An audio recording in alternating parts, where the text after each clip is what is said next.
Welcome to the Learn Psychology series. Today, we will be discussing the assessment of personality. Assessment of personality. A formal effort aimed at understanding the personality of an individual is termed as personality assessment.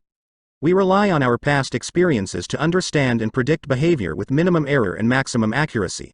There are various methods for this, including psychometric tests, self-report measures, projective techniques, and behavioral analysis. Moving on to self-report measures. These are fairly structured measures, often based on theory, that require subjects to give verbal responses using some kind of rating scale. One of the most well-known self-report measures is the Minnesota Multiphasic Personality Inventory, MMPI. Hathaway and McKinley developed this test as a helping tool for psychiatric diagnosis. Its revised version is available as MMPI-2. The test consists of 567 statements that are rated as true or false. It has 10 subscales: hypochondriasis, depression, hysteria, psychopathic deviant, masculinity femininity, paranoia, psychasthenia, schizophrenia, mania, and social introversion. In India, Malik and Joshi have developed the Jodhpur Multiphasic Personality Inventory, JMPI, along the lines of MMPI. Let's delve into these subscales. Hypochondriasis. This is a preoccupation with having a serious illness. People with hypochondriasis may misinterpret normal bodily functions as signs of illness. Depression. Depression is a common and serious medical illness that negatively affects how you feel, the way you think, and how you act. Fortunately, it is also treatable. Hysteria. This term is no longer a diagnosis used in modern psychiatry. It was once used to describe a condition that caused physical symptoms without a physical cause. Today, symptoms that were once called hysteria may be diagnosed as a conversion disorder or somatic symptom disorder. Psychopathic deviant. This term is no longer used in diagnosis today. It was an earlier term for what is now called antisocial personality disorder. People with antisocial personality disorder disregard the rights and feelings of others. They often manipulate and exploit others for personal gain. Masculinity femininity. This is a scale used in the Minnesota Multiphasic Personality Inventory, MMPI, to assess how a person's self-perception aligns with traditional masculine or feminine traits. The MMPI is a psychological test used to help assess personality traits in mental health disorders. Paranoia. Paranoia is a distrust of others. People with paranoia may believe that others are out to get them or that they are plotting against them. Psychasthenia. This term is no longer used in diagnosis today. It was once used to describe a condition that caused anxiety, obsessive thoughts, and compulsive behaviors. Today, these symptoms may be diagnosed as obsessive-compulsive disorder, OCD, or generalized anxiety disorder, GAD. Schizophrenia.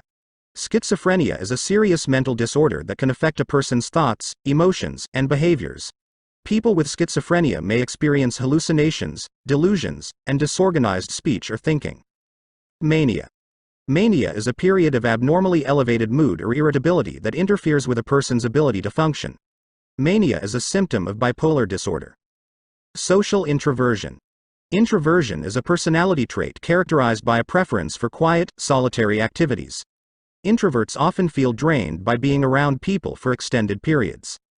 Next, we have the Eysenck Personality Questionnaire, EPQ, developed by Eysenck. This test initially assessed two dimensions of personality called introverted extroverted and emotionally stable emotionally unstable.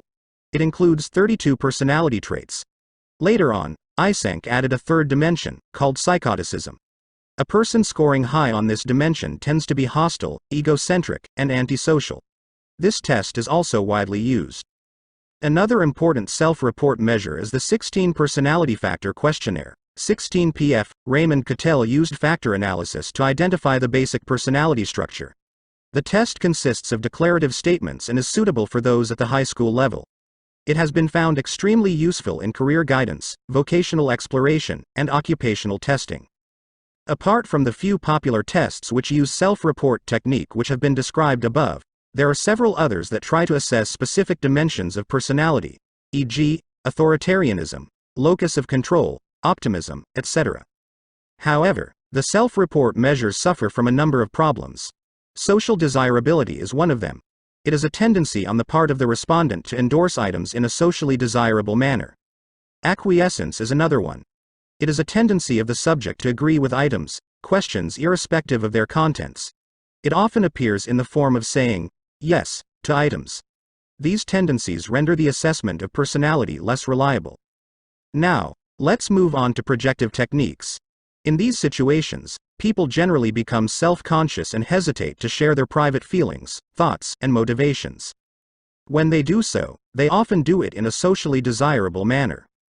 The psychoanalytic theory tells us that a large part of human behavior is governed by unconscious motives. Direct methods of personality assessment cannot uncover the unconscious part of our behavior. Hence, they fail to provide us with a real picture of an individual's personality. Some of them require reporting associations with stimuli, e.g., words, inkblots.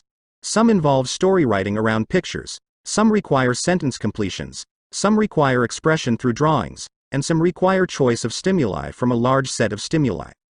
While the nature of stimuli and responses in these techniques vary enormously, all of them do share the following features. 1. The stimuli are relatively or fully unstructured and poorly defined. 2. The person being assessed is usually not told about the purpose of assessment and the method of scoring and interpretation. 3. The person is informed that there are no correct or incorrect responses. 4. Each response is considered to reveal a significant aspect of personality. 5. Scoring and interpretation are lengthy and sometimes subjective. Projective techniques are different from the psychometric tests in many ways. They cannot be scored in any objective manner. They generally require qualitative analyses for which a rigorous training is needed. In the following pages, some of the well-known projective techniques are briefly discussed. Hermann Rorschach. The Rorschach Inkblot test. The test consists of 10 inkblots. 5 of them are in black and white, 2 with some red ink, and the remaining 3 in some pastel colors.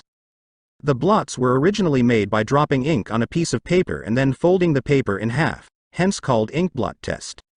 In the performance proper, the subjects are shown the cards and are asked to tell what they see in each of them. In the second phase, called inquiry, a detailed report is prepared by asking the subject to tell where, how, and on what basis was a particular response made. This test requires extensive training.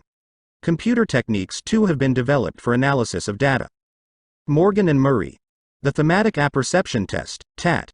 The test consists of 30 black and white picture cards and 1 blank card. Each picture is printed on a card.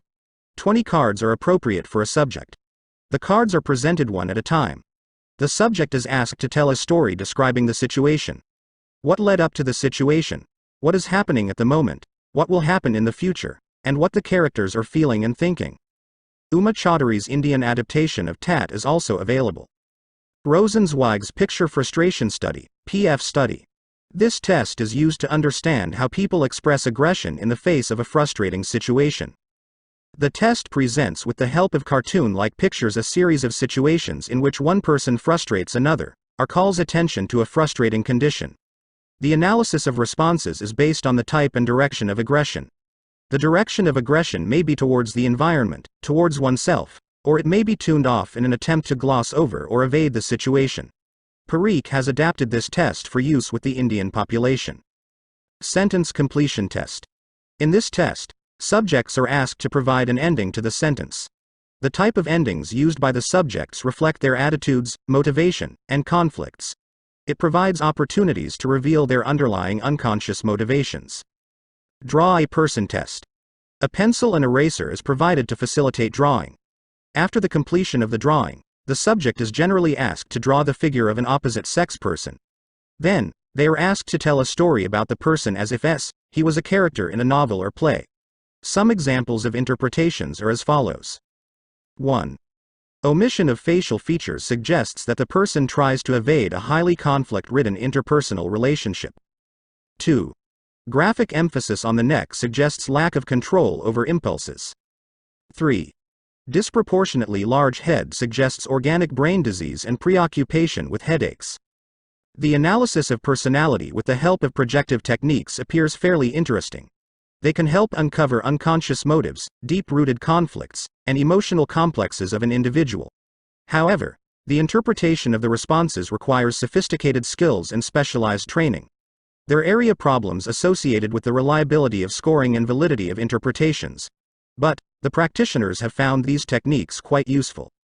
That concludes our discussion on the assessment of personality. Stay tuned for more informative content on the Learn Psychology series. Thank you for watching.